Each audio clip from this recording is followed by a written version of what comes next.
guys, everybody cheers for them, but then you see the governor, and it's like, boo. It's like Rocky Horror Picture Show over here, you know what I mean? We should like run an episode and have you guys do commentary. It would be awesome. Yes. But the question for you guys is, when you boo, is he a good bad guy, or you just want to see his ass kicked? No. Ass kicked? All right, who on stage should kick his ass? Lauren? Lauren! I didn't hear the question. I said who on stage should kick his ass? The governor's ass. Yes. It's coming. I mean, did this season feel more intense than the ones you've done before, or like last year by comparison? Yeah, I think this season felt more intense. It started off so much more intensely, a lot more gore and a lot more murder. It got to be the foam girl that got a little... That turned into a killing machine? Yes. The crazy thing about our show is that you're in a constant state of peril, and I don't know of another show that's like that. Like, even 24... He's like, he can stop for like 5 minutes and go get a coffee if he wants to. We can't do that.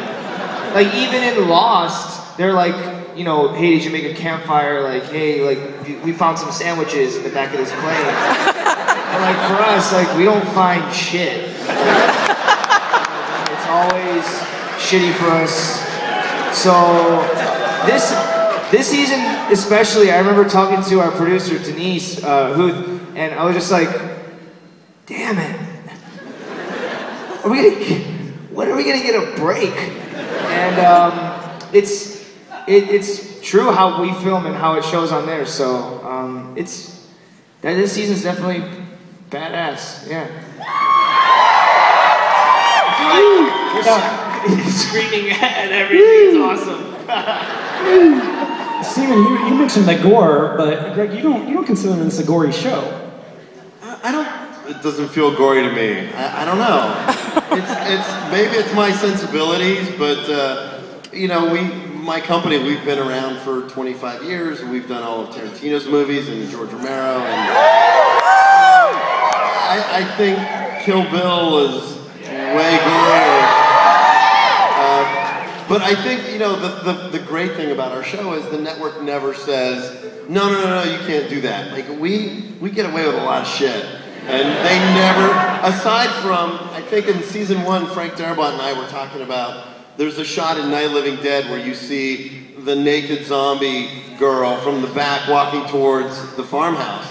And Frank was like, we should do that. We should have a naked walker. And that was the only time that the network went, And when we shot in I think it was episode 3, where Carol does the C-section on the walker, we did a full makeup on that girl, because I kept saying, God, it would just be cool if when she lifts the dress up, we see like rotted boobs and shit.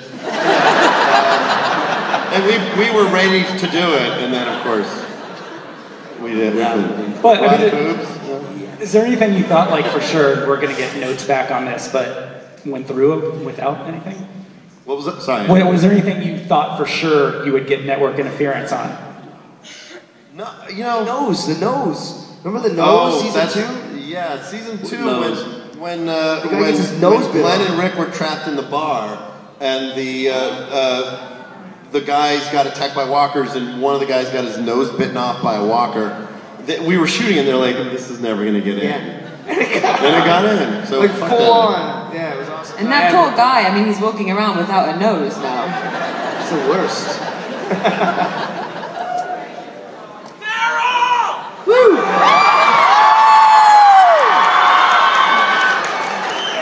Gonna go. Woo. I love that this guy has a beer in the front row. I'm like, what? Yeah, why don't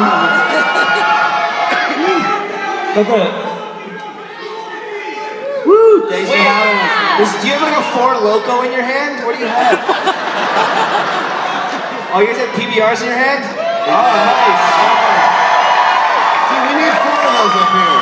This is drastically different show than the Saturday Late Show. This is Wow. But you know what? Listen, what's cool is you guys. You know, we only did 3 nights. We did the first night Cleveland, we did last night Kansas City.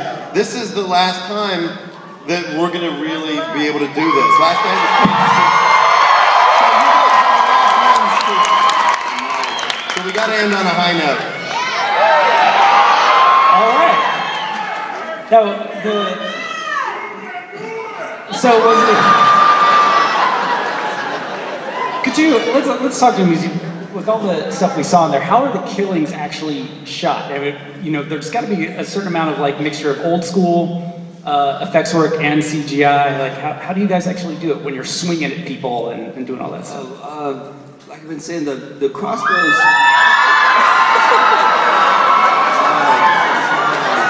Fucking crazy people. The crossbow's kind of like a math problem because you can't shoot a live arrow on set, but you got to show an arrow. So you can do it. You gotta pull the arrow, show the arrow, load the arrow in the crossbow, go to aim, drop it at a camera, throw it on the ground. Digital arrow from then on. Then you gotta pick up the arrow, show it, stick it in someone's head, let it go, take a knife, stick it, take your knife back, grab the arrow, show it again, put it in the crossbow, drop it at a camera, throw it on the ground. And, you know, it's like a math problem. Yeah, it makes it look good, right? That's tomorrow night. That's tomorrow night's episode. Oh yeah. Tomorrow night's episode, you're gonna see a lot of that.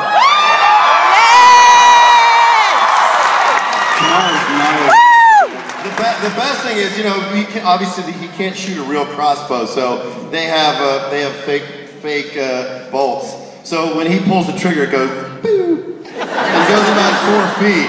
And Norm's like, "We're not going to use that, are we?" No. I hate that fucking crossbow. Because also, I mean, like, it's not the bolts are fake. There's no tension, so it just goes boink. You know, I hate using that fucking Nerf.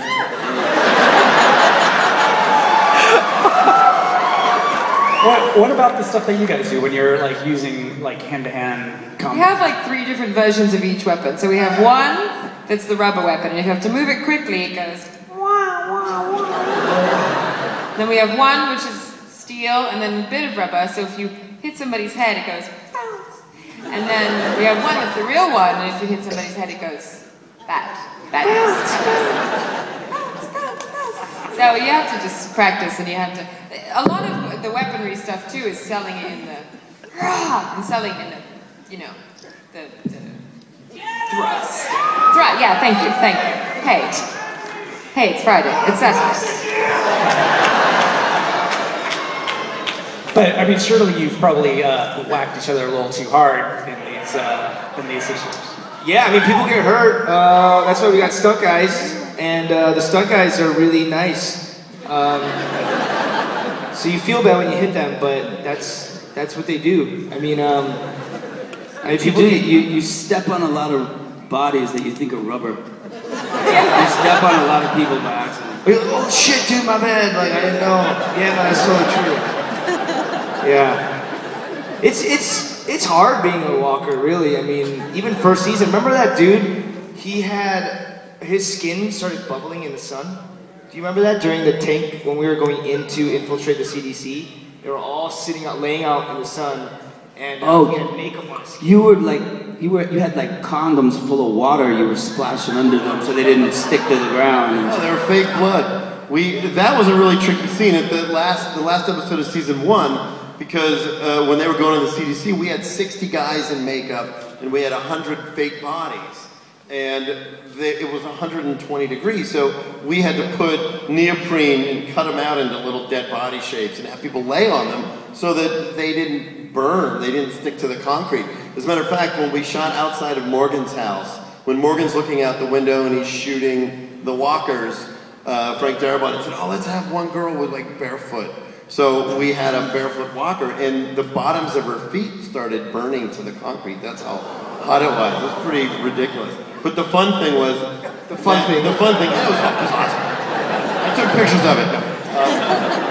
But then when we were shooting outside the CDC, we would take condoms filled with fake blood, and we'd throw it in the air, and then it would hit the ground, explode, and we go, "Okay, you go lay there." And that's how we got all the blood spurts on the ground, was just whipping condoms in the Sick fucker. Do you ever hope for like a fall season for this show, where you're like, oh, it's not going to be filmed it's not going to be set in the dead of summer, so we can get a break in the temperatures? We kind of split it, don't we? I mean, we go from the heat to a somewhat fall, but things get really cold quickly in Atlanta for some reason. It's not like we're there that late. Wait, really? Seriously? It gets cold here? Wisconsin!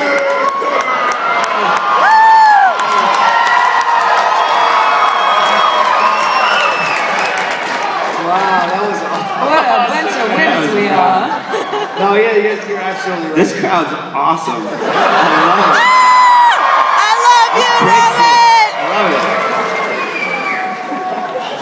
We did when we shot the scene at the end of season 2 where the barn was on fire.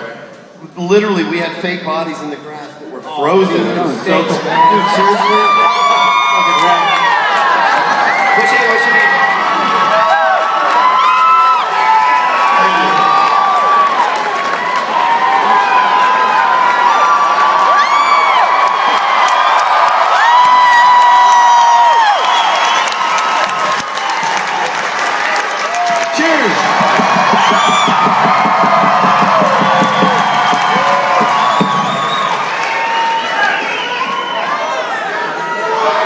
What were we talking about? So much better.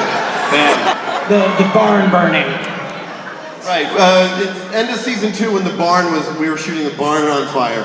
It was so cold, all the fake bodies were frozen into the ground. And all the zombie extras, they had to digitally go in and remove their breath from the scenes because, of course, walkers aren't supposed to be warm. So between takes, we had to put blankets and Snuggies on all the walkers so they didn't get pneumonia. And then when we burned the barn, we all stood around the barn and warmed our hands by the fire. Yeah, we made marshmallows. Marshmallows. What's been surprising about this season for you guys? He's tweeting about. He's trying to play a song.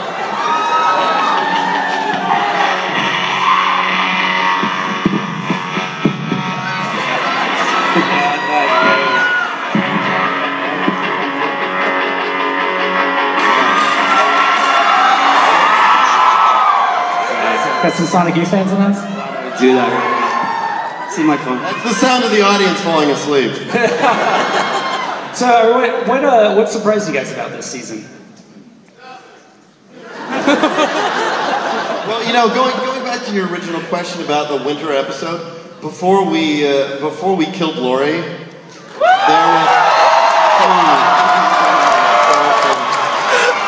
there was some discussion about going back in February and shooting just one episode where, per the graphic novel, when the governor attacks the prison in the graphic novel, that's when Lori dies. But there was discussion about shooting one episode where she gets separated from the group in the prison and wanders through the woods, pregnant, has the baby alone in the woods, separated from the rest of the group. And we're going to shoot it as a winter episode. Which would have been a cool. We can do it. It would have been a great idea, but they all opted to do the. To do the Arnold Schwarzenegger impression because we got a bit loopy yesterday when we were flying and we all were doing Arnold all day. And by the end of the day, Greg's version of Arnold sounded French. What is the matter with you? French. That's how you do Total Recall. You just go. That's all you have to say, and it's all. They thought he sounded. Do you know who did that effect for Total Recall? Rob Bottin. That was. What is that line? She goes. She's like, "I'm going to." Oh yeah, and she. Wait, like, I'm face going. off. No. Like she goes. Where she's like, "Where are you going?" She's like, "I'm going to." 2 weeks. Yeah, 2 weeks. Very good. Wait, is there any movie nerds out here? Movie nerds. You're all fucking movie nerds, right? Yes! Bill Major!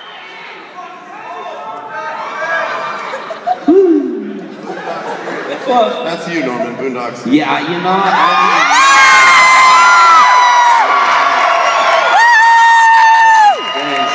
don't know what's up. Our producer just died on that CB, so we'll raise a glass to CB real quick. You know what I'm saying? You talked about just differing from the graphic novels. Like you sort of likened it to a freeway. I wonder if you could talk about that, like how it's not, you're not doing the exact same thing, but it gives you sort of a blueprint, right? I didn't know who you were looking at. I was looking at her the whole time. He's looking at hers. He's looking at you. I didn't even hear what you said. He has a wide gaze. I mean, I don't know. I think that's for you. Well, you know, I mean, we have great source material. You know, the graphic novel's gone up to 107 issues. We probably hit about 30% of it. So we got a lot more story to tell, which is great. And you know, when we shot The Mist, Stephen King made an interesting comment about the end of the movie, because the movie ends very differently than the short story. And Stephen King kind of said, "Oh, I like the way you guys ended the movie. If I would have thought of that, I probably would have ended the book that way." So with Robert Kirkman, you know, having an opportunity to revisit the stories that he wrote 10 years ago and tell them in a different spin, he's all for all that stuff. So, you know, we sort of compare it to you're on a freeway and you get off and explore a little bit of, am I boring you? There's a giant us behind there. You can't not look at it.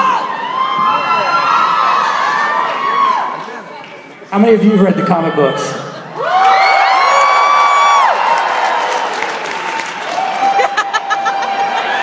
Lauren, everybody's looking at your ass right now. Yes! Yes!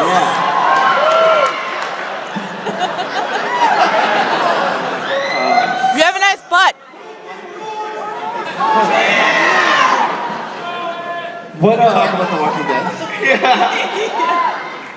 We should probably take a step back there, just talk about how you guys got involved on this, because I mean, for instance, Stephen, you got super lucky on it. You came out for pilot season and ended up on him. Could you talk just a little bit about that? Sure. My experience is one of those actor experiences where if you tell another actor, they want to kill you, because I was very fortunate.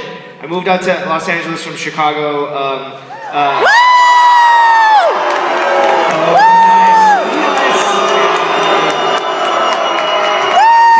To be fair, I was raised in Michigan.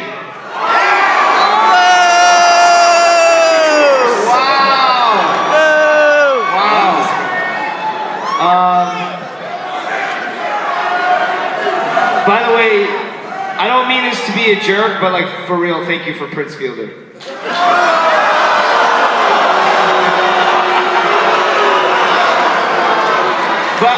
So I moved to LA and I moved to LA and it was pilot season, and I was testing for this ABC pilot and I didn't get it, and I was really sad, and then Walking Dead happened literally a month after, and if I would have booked that ABC pilot, I wouldn't have been able to do Walking Dead, and then Walking Dead turned into a fucking awesome show that you guys all love. And that other show is like in television hell somewhere, so it doesn't even exist. So thank you, that's a thank you to you guys, thank you very much. But what something you might not know is that the character of Daryl didn't exist originally. Yeah! You want to talk about that a little bit there, Norman? Yeah, let's see. I went to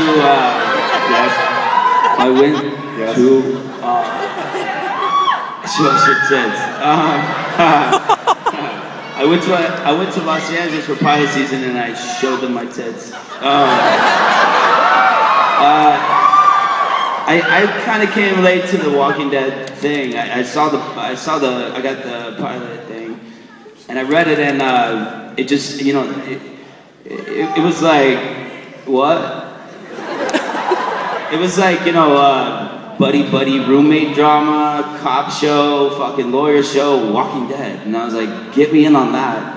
And they said all the roles are pretty much taken, and I think they originally were gonna see me for like a future like guest part or something, I don't know, but I went in and I read Merle's lines, and then I heard that Roker had the part, and then I went back to New York, and they brought me back in to read again, and I thought maybe Roker couldn't do it or something, or he said no for some stupid reason, and then, and you can do it. Anyway, rule so... Rule of threes. Yeah, so... That's it. It's it. So anyway, I left that thing and got a call later saying that there's a new part they have and they want you to play it. And And originally you thought like it was more of a like kind of a one-note part, right? It wasn't as developed. I mean, I never had a conversation with anybody about Daryl, to be honest, not Frank or anybody, and they kind of let me just run with it. Love you too. And so I just kind of ran with it, and with TV you kind of get to bob and weave and drop these little seeds, and they turn into storylines, and sometimes the writers are very open with us, and they invite us into the writers' room, and we can so what does Daryl think about T-Dog, whatever, and Pour some out. And do we have to pour some shit on the ground?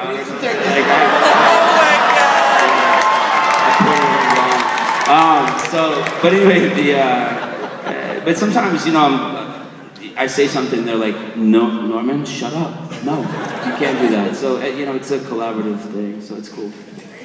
What about you, Laura? I mean, how did you, it was a pretty sudden move for you, right? Yeah, it was good. I was in Ireland. I love you. And I went to Ireland for a wedding, and I auditioned the day I got there. I sent a tape over, and then it was a 4-day wedding because they do it well over there. And then the second day they said, come to Atlanta and test with Steven.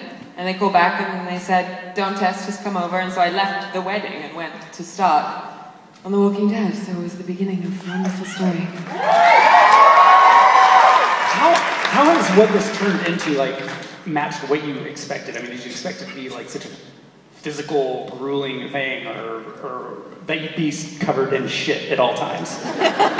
No idea. I mean, when I first watched the series, I watched the whole series in one go, the first 6 episodes, and I was on a plane when I was watching it, and they were bringing dinner around, and I was literally, I remember the flight attendants just kind of being disturbed by my retching and leaping and stuff. I was terrified by the first one. I had zombie dreams for weeks when we first started. Like I'd wake up, turn over in bed, and there was a zombie, and I didn't, it wasn't real.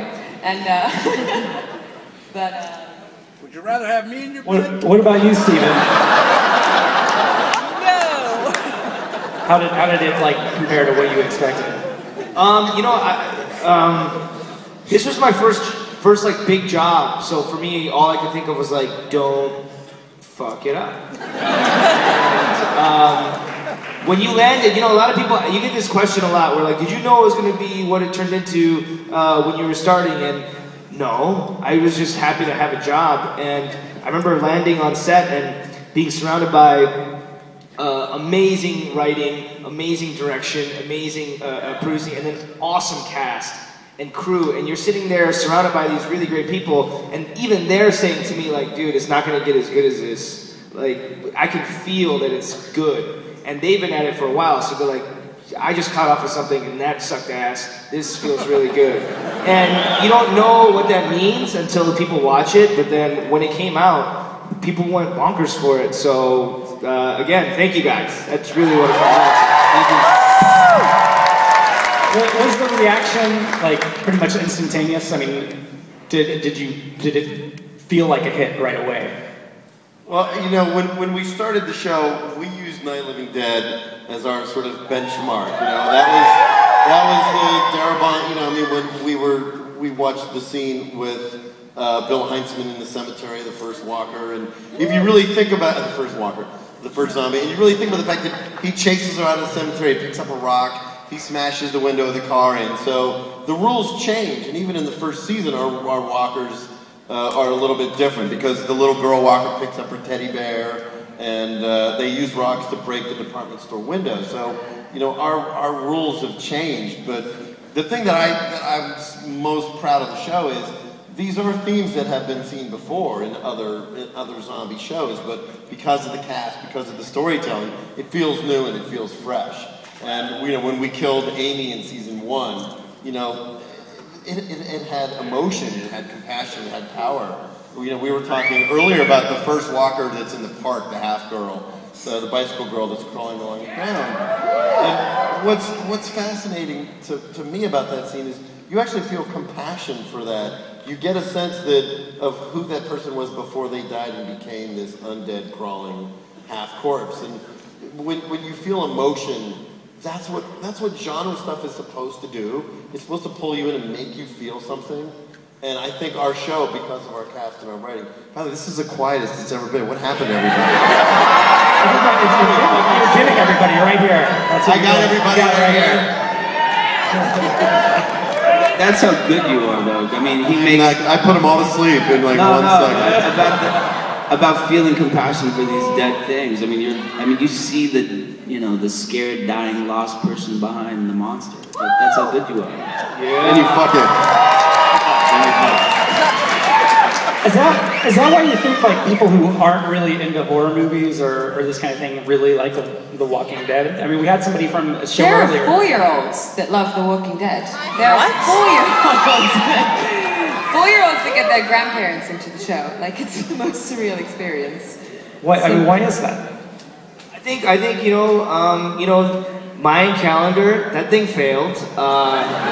But I mean, like, there's this whole sense of like dread in the world of like financially things are kind of and even like people think that the world might end in some other capacity. So it's kind of fun to fantasize about who you would be. Would you be Daryl? Would you be Rick? Would you be Shane? Would you be Glenn? Would you be Maggie? And see, I mean. You voice that because you get in there and you realize that it's not necessarily about the zombies or the horror. It's about, when everything's stripped away and all the society is gone, like, what do you focus on? Who do you turn into? And I think that's what we're trying to hit, and it's fun. You turn into a naked walker, is that what you say? We should talk about like some of the walkers because you have the hero walkers, which are the ones that you see up close, and you've had like a different level of makeup that you've done for how close they are, right? But you had to change that once you realized all the cameras were out there. Well, we separated in terms of we have our hero walkers that have contact lenses and dentures, and they get close to camera, and then we have mid-grounds, which are paint jobs with blood splattered, and sometimes we have people in masks. The trick with television is it's not like a movie where you have one camera that sort of covers the principal action. We have multiple cameras because we shoot a mini zombie movie every 8 days. We have 8 days to shoot. So it's, we're shooting 8 to 10 pages of material a day, which includes the dialogue, the action scenes. So it's really challenging. It's really challenging for the action scenes, and then we get into big drama scenes where you have all the actors in a room. So we have, what I found interesting having directed episodes is you set 3 cameras up and your camera guys are filming the background zombie. So they're filming the guy with the mask and his orange hair sticking out. You're like, no, don't shoot that guy because he's supposed to be in the background. But they film different things, so you have to be real careful. And to me, it's really important that the walkers always have a very specific level of realism, because that's what makes the show, it gives it that extra level. The first season, all the actors, the scene in season 2 actually, when you guys were gutting the zombie and pulling the guts out, looking for Sophia. I mean, that, you want it to be real, and we had all these little sacks. We took like nylon stocking and silk and put methicillin and slime in it and had a whole fake chest. So these guys actually cut into it and were pulling guts and intestines out. That was so fun. And he had like little tubes with hot air that would blow like hot air in your face. Like, so good. Yeah. Actually farted in the tube, and that was the hot air. Well, I think you probably